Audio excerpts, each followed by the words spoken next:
label in your notes 3.1, extrema. Oh gosh. So dumb. On an interval.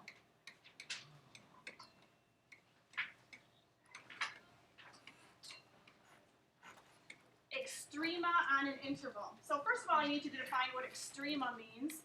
Extrema means max and min. So if I ask you to find the extrema of a function, I am asking you to find two things, both the maximum and the minimum. Okay? Sure. Okay. And a maximum is a value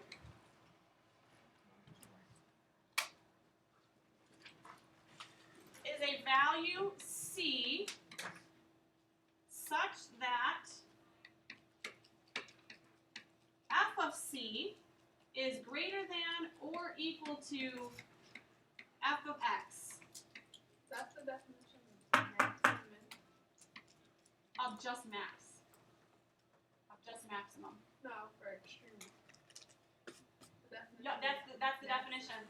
Extrema is both the maximum and the minimum. Yes. The maximum is some value of C such that f of C is greater than or equal to f of x, and I will explain what I mean by that in just a minute. For all values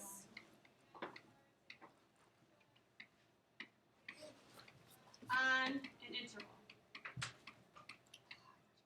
So what I'm going to do is compare this to a parabola. Draw yourself a quick parabola.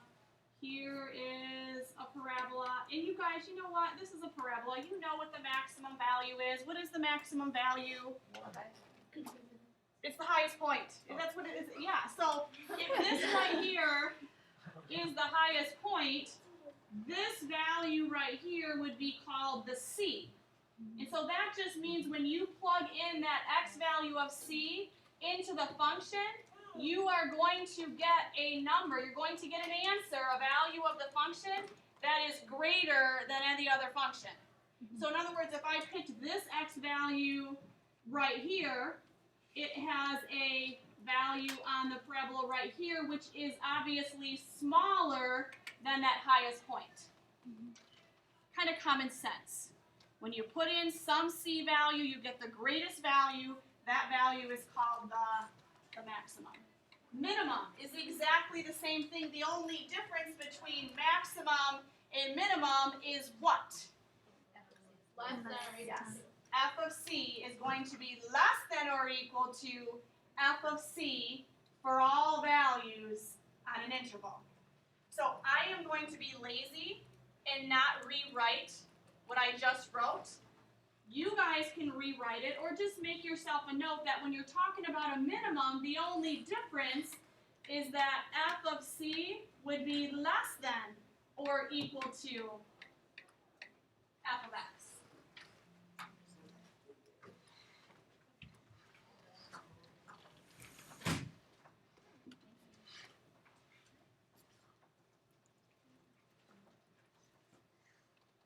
Can I switch pages? Thanks. Larissa?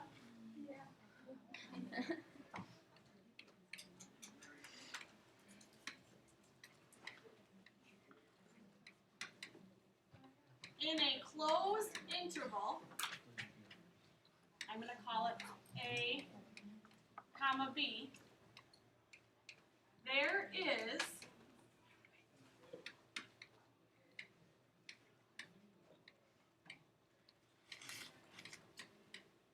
an absolute max and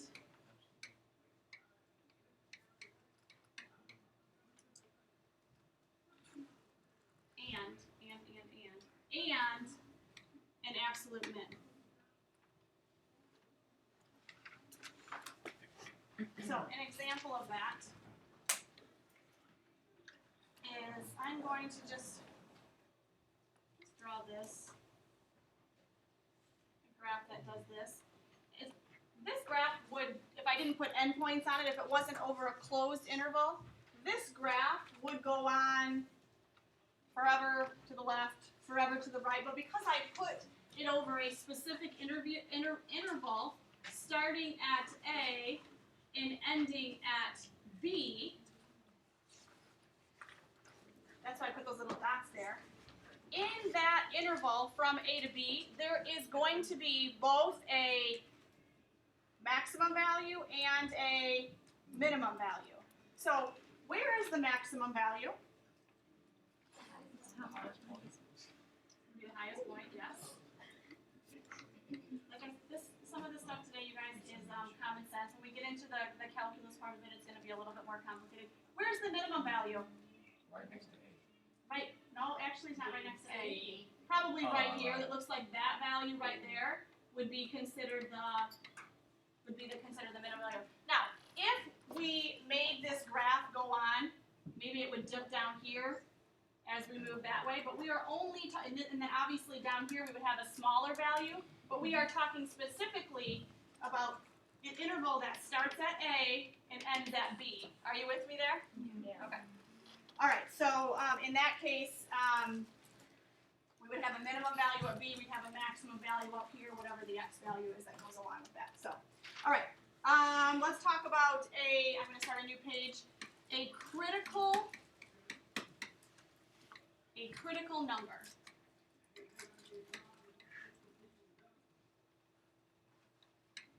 It is a value C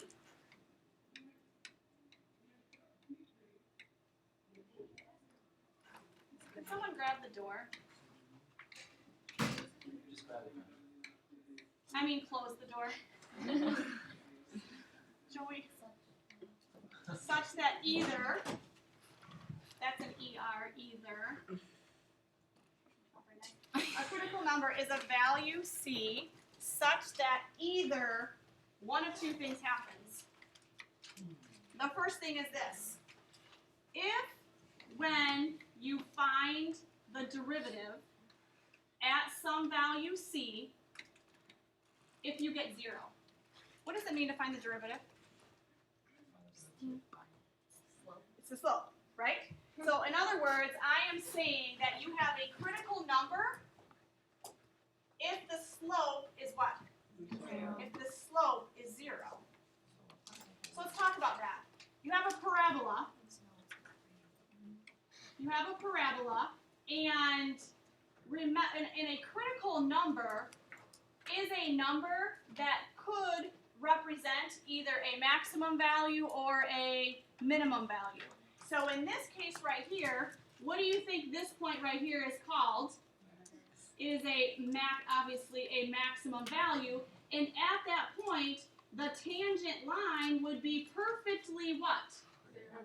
Horizontal, which means that it has a slope of 0.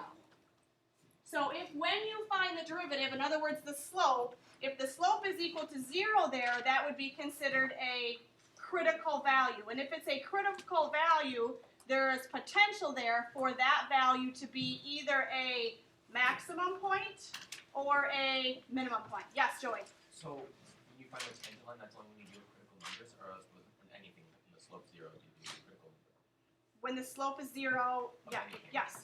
Yep. Okay. Yep. All right. Or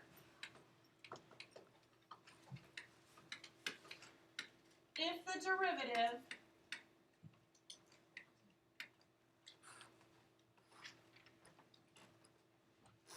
gives you a DNE. What does DNE mean? Does not exist. So, a does not exist means one of two things. It means you either have a situation where you are going to be dividing by 0, and we'll go over an example of this at some point, or if you have to take what is the symbol? Well, it's a square root because I don't have a number written. It just assumes to be a square root. But if I take the even, odds are okay. If I take the even root of a negative number, you cannot take the even root of a negative number. You can take the odd root of a negative number, but never an even root of a negative number. Just like the square root of a negative number. You can't do it without using i's. But you could take, what would be the cubed root of negative 8? Is there a number that would multiply by itself 3 times get you a negative 8? A negative 2. So you can take the odd root of something, you just can't take the even root of something. So in a situation like this, dividing by 0, or you have to take the even root of a negative number, your graph oftentimes does not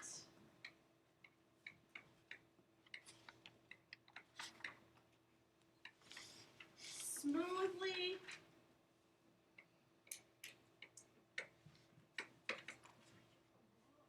What the heck? Undo.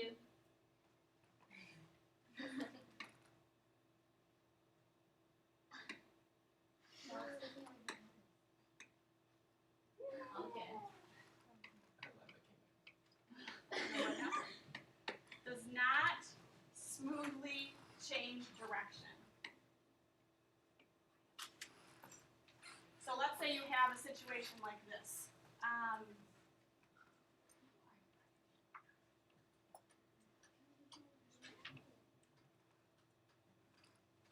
Say you have that. So as you are coming in from the left, it's hitting some value right here, and then it very, very sharply heads in another direction. If that happens, if that is what your graph looks like, then you have a D&E. In other words, you would have a critical number. Yes. Can you explain the first graph again? This one right here. Yeah. I was just explaining here that if your derivative is set equal to 0 and you find some x's that get you 0, which we're going to go over an example of that in just a minute. If you get 0, that means that you have found a point on a graph that has a slope that is equal to 0. So in this case, I just drew a quick, easy example. We have a parabola here. This point right here, obviously a maximum point. The slope at that point is 0. So if I put the derivative, in other words, the slope equal to 0, and I find the value of x that makes it 0, that is considered a critical number. Now, why is it a critical number? It's a critical number because there is a potential for there to be a maximum point there. Now, let's say that when I did this, let's say that this graph was not a parabola. It went back up again, and it went higher over here. So obviously, in this situation, it wouldn't have been an absolute maximum, or a maximum value. This over here would have been the maximum instead. But this we have to consider as a possibility. Because you won't normally have the graph in front of you. You're going to be looking at a function, you're going to find the derivative, you're going to go from there. You're not going to have a graph in front of you. Sometimes you will. Okay? So you're going to have to find that by finding the x value, and you'll have to consider it. I will show you how to consider it in just a minute. What were you going to say, Is Sarah? that right there? Is that the x-axis? This right here? That line here. Here, this was not the x-axis. I was just drawing any old graph, and I was just showing you that it has a slope that has a 0 slope. Yeah. Okay. Extrema, in other words, maximums or minimums. You guys, I'm almost done. Extrema in a closed interval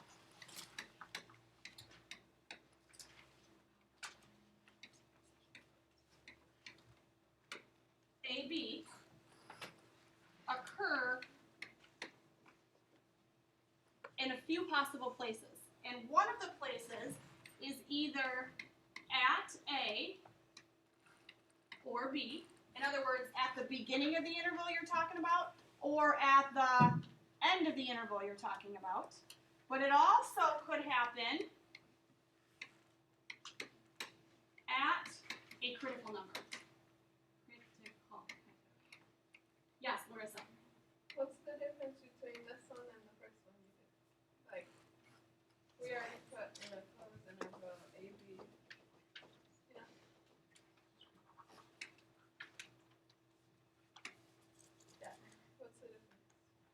I'm just saying here, I'm just saying that in a closed interval, there will always be a minimum and a maximum. There will be one. So there will never be a time when you don't have a minimum or you don't have a maximum. There will always be one. But then when we get to here, I am giving you guys targets as to where you're going to look for your maximum or your minimum. Okay? And your minimum, I should say. All right. Example, the best way to show you. Can I switch pages again? You guys okay? Example.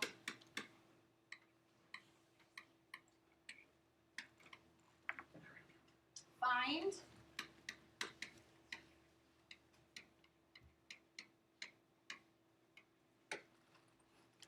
the extreme. What does that mean? The max and the min. 2 points. This is the function. F of x is equal to 3x to the 4th power minus 4x to the 3rd power. And the interval that I'm going to get you to work with, that I want you to work with, is -1, 2. Now, I just told you guys on this page that extrema occur at A or B being the beginning of the interval or the end of the interval. So what I want you to do right away is check what is the value of this function at the beginning and at the end. Let's do that quickly right now. Let's figure out the value of f of x at -1, and then I want you to figure it out at the end of the interval, which is 2. Check both of them. Check f of -1, check f of 2. So you can do one of two things. You could replace the x's with -1, calculate, do all the math, and get an answer. Or go to y equals, type in your rule, 3x to the power of 4 minus 4x to the power of 3, make a table, and figure out a value for f of -1.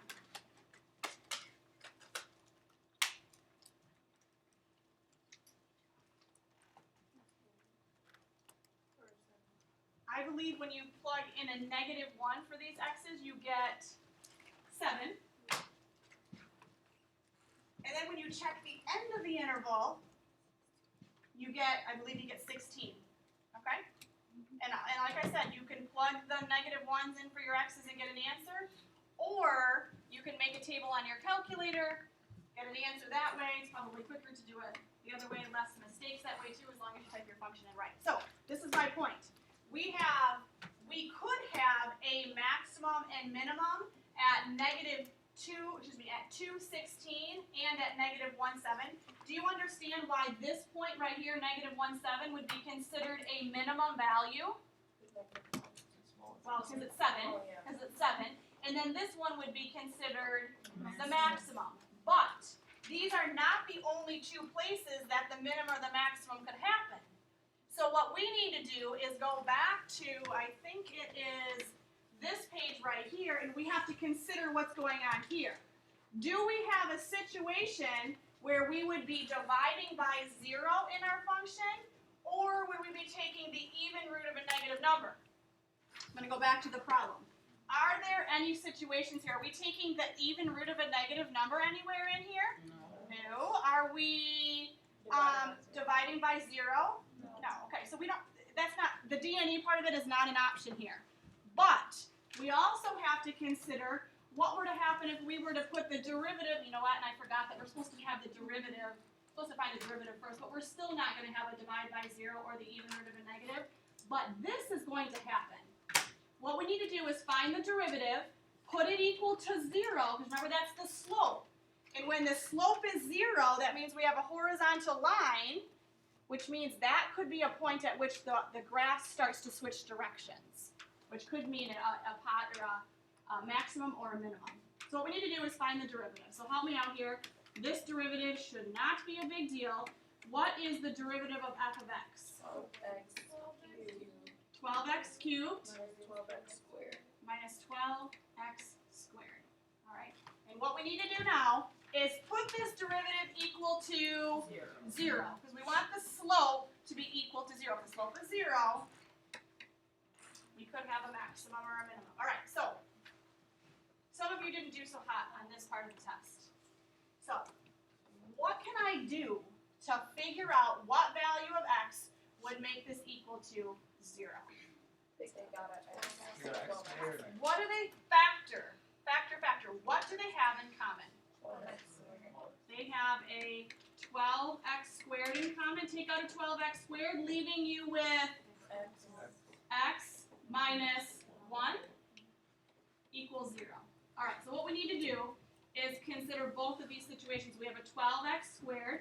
What value of x would make this equal to 0?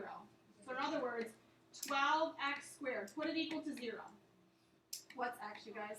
0. 12 times 0 squared would get you 0. So here, this x equals 0 is what we call a, what do we call this? A critical number. Yes. What about this? X minus 1. Put that equal to 0. That's kind of a no-brainer. X is equal to 1. So what do we call 1? A what? A critical number. So we need to check to see these critical numbers means our minimum and our maximum may happen here. So what we need to do is figure out the value of the original function at 0 and at 1. Go back to your table. We're going to figure out what is the value of the function when x is 0 and what is the value of the function when x is 1. So f of 0, what is it? 0. It is 0? Yes, you are right. What about f of 1? Negative 1. All right, so now what you need to do is figure out which one of these numbers is the smallest number. You guys are so smart. This point right here would be considered your minimum. Where is your biggest number? 16. So this number right here is a maximum. So we have a minimum value, we have a maximum value. So our extrema in this case, we have two of them. One of our extremas is 2, 16. Do you understand where the 2 came from? Yes. When I put a 2 in there, I got 16. This is my maximum. And then my other extrema would be 1, negative 1, which is a minimum value.